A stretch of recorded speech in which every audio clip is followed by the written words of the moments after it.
Buhay. Imagine mo, yung iba, unahin pa yung renovation, pagpapaano. Pero sa loob nila, ano na, kumbaga, decaying na ba? Degenerative na, old ka na. Paaring itsura mo, okay ka, pero sa loob mo pala, yung ano ka na ba? Ilang taon na yung puso mo ba? Diba? Tigulang na. Tigulang ka, yung biological age mo talaga ba? Yung sa inside mo ba? So, the ultimate to human health. So, kung titignan natin, yung ancient people, they birth, age, and die. Pero yung mga modern people ngayon, tingnan mo, sick. And itong sickness na to, napakalaking industriya. The pharmaceutical industry is $1 trillion industry. Oo. O, diba? Kaya lang, patapos na siya eh. Bakit siya patapos na? Yes. Kasi yung mga intake, may side effect, nalaman nila. Oo, ang intake. Imagine mo ngayon, dati-dati wala naman dialysis center. Ngayon, Marami every corner may dialysis center. Marami na. Why?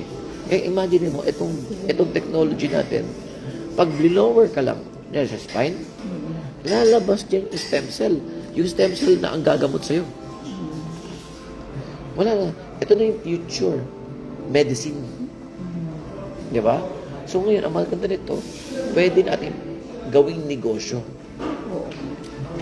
Di ba? Imagine mo, parang may-ari ka ng pharmaceutical industry. Di ang laking negosyo, di ba? Before. So, human right now are getting sicker. Di ba? Yung lifestyle natin and everything. So, at ngayon, totoo lang, nagsisearch na talaga, paano ba talaga? Kasi yung imagine mo, 20 years old, 30 years old, aneurysm. Sa una, wala may anak. Karoon, 30 years old. Pag umakamay, Oo. hindi ko. Diba? So the secret is, lawas lang yapon na to. And that is the most expensive and valuable. Kasi pag nawala ka, that's it. Ingon lagi na ako, naka-diamond ka, na-die. Naka 2 carats ka. Pero Pang yan, yung kausap ko kahapon sa naka-diamond, 3 carats, pero pati liver, mayuma at galdado. Sabay, pwede rin sabay. Oo. Pwede yan sabay pala. Yes, Sa loob ng yes, tiyan mo. yes. Meron ako sarili. Hindi pala sabay, sir. Meron daw siyang mayuma, gallbladder. Yes. Sabay-sabay yan. Pinakyaw niya na. Gallbladder, mayuma at pati liver. Yes. Tatlo yan, sir, nandito sa tiyan niya, Oh, sir. pinakyaw niya na. Imagine mo kasi, deteriorated na nga, degenerative. Degenerative yung yung organs niya na ba? Marami pa yan. Mag-cancer yan, mag-diabetes pa yan. Kumbaga parang kotse yan eh. Pag bumigay yung isa, bibigay isa, bibigay isa, bibigay lahat. Lahat bibigay. Kaya makikita mo, yung may pag about na 60, ang dami mo ng maintenance. Kada maintenance mo, magdadagdag ka ng isa, 2, 3, 4, 5, 6. Wala na. And then, suddenly, you die. Or, okay lang kung mamatay. Pero ang problema, may stroke. Imaginein mo, pag na-stroke ka, ang laki ng diamonds mo. Pero stroke ka, inuwi ang mukha mo. Wala yun. Nako'y nakita sa TikTok ha, bata pa siya. Gwapa siya. Tapos naka Bugatti, naka Ferrari. Pero ano ang ingon ako. That's why I'm very thankful with this product. Sus! Grabe ka na eh. Thankful to the sir. Kasi ano eh. Wow. Wow. 1 month kami. Pero wala na siya pwede bakit eh. Gaan ang katawan. Tapos ang gwapa ka kayo na tanawa ko. Di bata kayo kay Day. Iba-uba. As in. Ako na bugad. Sabi mo, bata mo kay ka, nakali, nakaglute. Ay, wala pa ito. Grabe. Talagang reverse aging. Hindi siya anti-aging. Reverse aging. Reverse. Nindot. Kasi ako, bottom line, lalanding ko na kagad. Sabi ko nga, people are taking stem cells. Ako. Stem cells. Outside na eh. But ang totoong stem cell natin, yung nasa loob mo. Foreigner kasi. Ito, yung dito may natirang mga stem cells sa likod. Sa ato. So, ang gagawin lang, alam mo yung Itera? Ito, simple-simple, di ba? Kala mo blower lang? Pag blow sa mo, ana, 100 million vibration per second. Akala ko rin sir, Mo dati vibrate, simple lang. mo vibrate siya ba? Because of terahertz. Yung combination ng 3 core, yung 3 core, pag vibrate niya, 100 million vibration, gawas ang stem cell. Tapos ang stem cell mo pilit sa imong heart, kidney, skin, repair niya. Pagkahuman niya nag-repair, i-regenerate niya. Regenerate, mura lizard ba? Ang lizard, di ba? Pag putlo ni mo. Yes, makisi-kisi ba yan? Ay, yung paalang lizard, o yung tutil lang. Tubo. Tubog balik. Because of, ito sa tuwa, abinin mo, Tubo balik. ang heart ni mo may problema. Because of stem cell, mag-imbag ko man siya. Iyon lang yun ako. If you realize what this product can do, hindi ka papayag. Nabuang ka. Nakakatog talaga gabihin. Hindi ka papayag na lahat ng mahal mo sa buhay, Walang ganito. ganito. Kasi, wala ka mapagbilan ng iba eh. Ang daming kumopya sa atin, pero wala katulad natin. Iba talaga siya. New technology. Very advanced. Wala ka pipaw nga among mga kuan. Ako ang pang timuhan. Ang maganda sa kanya, ma'am, minsan mo lang siya bibilhin. Hindi siya nauubos. So, imagine mo, di ba, parang, ako, katulad ko, yung binili kong Pro, Sobra, uy. Sobra. yung binili kong Pro, medyo may presyo, 200,000. Pero 2 years ko nang ginagamit. Pero everyday ako, twice a day ako nag-i-stem cell. Parang everyday ka nag-i-inject ng stem cell.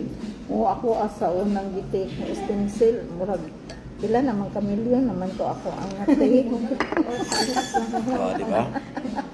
So, mao na siya. Bata ka in fairness sa So, everything, makita natin yung body natin, lahat yan, energy talaga yan. We are made up of energy. The building block is energy. Pag tinignan mo yung atom natin, body mo, it's made up of atom. Kaya may ADHD ka eh. Kasi energy eh, energetic. O, di ba? Particle siya, waves. So, ang maka-heal lang din sa'yo mo, frequency. The right frequency. So, ano yung frequency na to? Kung alam mo yung sa radio, AM frequency, di ba? Ang ginagamit dyan is what we call kilohertz. Kilo means thousands of hertz. Yung sa FM naman, mas malinaw ng konti. FM. Megahertz yun. Okay, millions of hertz. Ang terahertz, tera, from the word tera, trillion of hertz. Hertz is yung sa frequency, yung wave. Yung waving. Masyadong pino. Trillion. Per hertz niya, trillion. And they found out it's beneficial for the body. Kaya lang ang problema, hindi siya nagpe-penetrate 20 to 30 cm.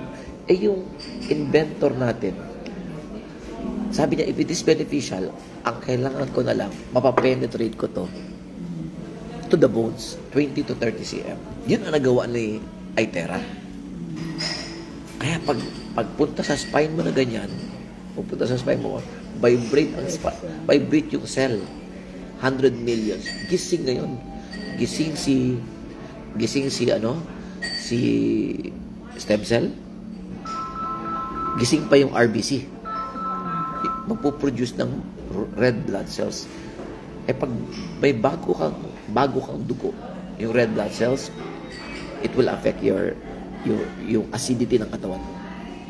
Acidity is the number 1 cause of high blood pressure. Sige. Diba? So sabi nga ni Nikola Tesla, diba? Isa sa pinakamatalinong tao sa buong in generation. Pag gusto mo maintindihan ang buong universe, think of frequency. Diba? Di ba? Kaya mo ngayon, sila big. Yung mga aesthetic clinic ngayon, hindi na yan parang gano'n, hindi na pahit-pahit. Frequency product na lahat. Diba? Ang sabi ni Albert Einstein, the future medicine is the medicine of frequency. Frequency medicine na. Gone are the days na kailangan may side effect, kailangan ganito. So, ngayon, research about it, kung titinan mo, ito yung cell, tas nilagyan nila ng frequency, tamang frequency, ito nangyari. Balik. Repair. Ito si Gary Brecka, longevity, ganun naka-advance kayo sa Amerika. Pag iniscan ka niya, alam niya na kung yung body mo hanggang kailan na lang. Pati month kung kailan ka mamamatay. Ang sabi niya, 3 bagay lang ang kailangan mo. Ano yung 3 bagay na yun? Una, kailangan mag-grounding ka. Ground. Sa earth. Diba? Kailangan mo ng tamang oxygen at sunlight. Kaso, ang tanong, paano ka mag-grounding? Puro semento na. Yung oxygen level natin, puro recycled na. Air condition natin. Pollution natin. Sunlight? Sino nagpapasunlight? Itong nga. Diba? So ngayon, naka-invento sa Amerika ng mga superhuman protocols. Kaya lang, 10 million, 12 million, 15 million pesos. Medyo mahal. Ngayon, itong si Prime, ang ginawa niya, ginawa naman niyang medyo affordable. So, sa grounding mo, ito lang, iTera Bio. Habang tumatanda tayo, kahit mag-zumba ka pa buong araw, ang problema, metabolism. Ako, ano nangyayari sa akin? Grabe. Talagang, tawag sa akin, papakita ko sa iyo, bandol. Kada salang 1,200 calories para ako tumakbo ng 20 kilometers. Ito lang. Ginagawa ko siya habang nanonood ako ng Netflix. 30 minutes lang. Papatong mo lang pa mo. Yan ang power ng frequency product. Tapos, oxygen. O, di ba? Ganun lang. Within 3 minutes, meron na akong oxygen. Tapos, ito yung iTera. Ito yung sinasabi sa'yo, yung blower. So, 3. Ang tawag yan, trilogy. So, yan talaga yung i-desire natin. So, kung makikita mo ngayon, kung i-analyze natin dugo mo ngayon, siguro ganito yan. Pero, pag inapakan mo yung yung iTera Bio, maghihiwalay-walay na ganun. Magugulat ka. Pag in-inspect siya sa live, grabe. Wow. Ganon kabilis. Kasi pag ganito ang blood mo, ibig sabihin nun, proper nutrients at saka proper oxygen. Ito yung iTera Bio. Ang pinakagusto ko sa kanya, promotes metabolism. At saka, fat burner. At body shaping. Siyempre. Imagine mo, at saka nandiyan lang siya. Hindi siya yung anytime. Ako. Katulad kanina. Tapak lang ako. Habang may kausap ako. Kalami. Pwede di ba? Ilagay ko lang dyan, Hello. Loudspeaker. So, meron siya terahertz, meron siya negative ion, at saka graphene infrared. Tapos, ito naman yung oxygen. Ito yung oxytap. Ganyan lang siya kalaki machine. So, lalagay mo yung water dyan. Kasi bakit? Ang sabi dito, the presence of oxygen is the absence of disease. Ano ibig sabihin? May oxygen naman